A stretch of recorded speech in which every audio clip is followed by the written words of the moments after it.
Et je passe maintenant tout de suite la parole à Monsieur Jean-Luc Chauvin, le président de la Chambre de commerce et d'industrie Marseille-Provence.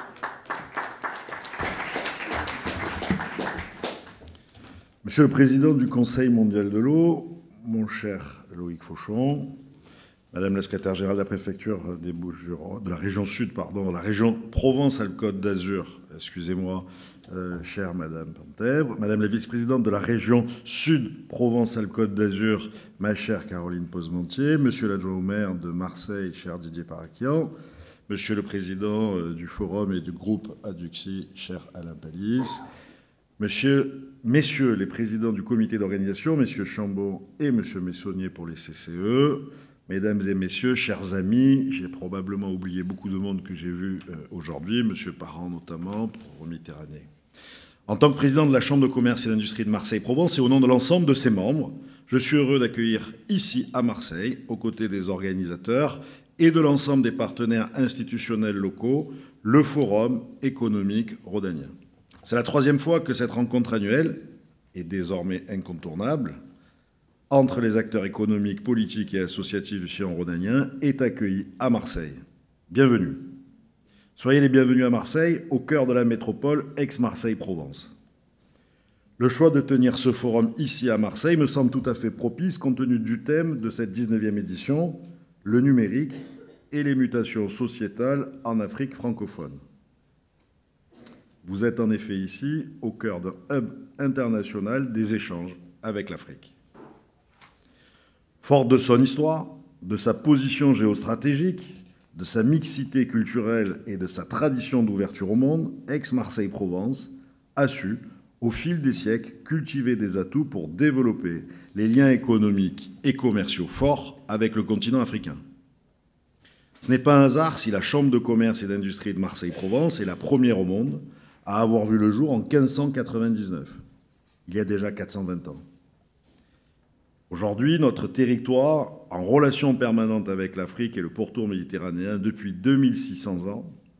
a converti la proximité géographique entre les deux continents en une proximité d'échanges organisés, bref, de business. C'était un objectif que je m'étais fixé en prenant la présidence de la Chambre de commerce Marseille-Provence. Et nous travaillons ainsi depuis bientôt 2 ans maintenant au rapprochement des entrepreneurs des deux continents et à la structuration des relations économiques et du business entre nos continents. La Chambre de commerce et d'industrie de Marseille-Provence a ainsi été à l'impulsion de la création en 2017 d'Africa Link, dont le président est ici, qui rassemble aujourd'hui 115 entrepreneurs euro-africains et soutient l'événement Emerging Valley, qui rassemble chaque année en Provence les leaders de la tech, les investisseurs et les start-up africaines. La Chambre de commerce et d'industrie de Marseille-Provence participe également activement à l'animation de la CPCCAF. La CPCCAF, c'est le réseau des 32 instances consulaires francophones, dont 26 en Afrique. Par le nombre de projets de collaboration qu'elle a menés à bien, la Chambre de commerce et d'industrie de Marseille-Provence est reconnue comme l'une des chambres françaises leaders de ce réseau. Enfin, en tant qu'agence de développement économique de la métropole ex-Marseille-Provence, la Chambre a également conduit en Afrique, depuis le début de cette mandature 2017, 4 missions business et 9 missions de coopération économique. Je l'ai dit, c'est notre conviction. Ex-Marseille-Provence, premier port français, deuxième port de Méditerranée, doit jouer pleinement son rôle de hub international des échanges avec l'Afrique. Les enjeux sont immenses pour un continent dont la population va doubler d'ici 2050 pour atteindre 2,5 milliards d'habitants, dont 500 millions de francophones et quadrupler d'ici 2100. Un continent aux multiples besoins et sur lequel un tissu entrepreneurial nouveau, composé notamment de start-up, développe depuis une dizaine d'années maintenant des solutions innovantes, voire très innovantes, pour répondre aux enjeux majeurs de développement,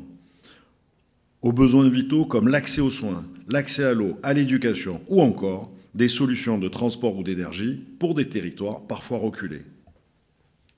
Notre territoire dispose de tous les atouts pour jouer pleinement le rôle de hub business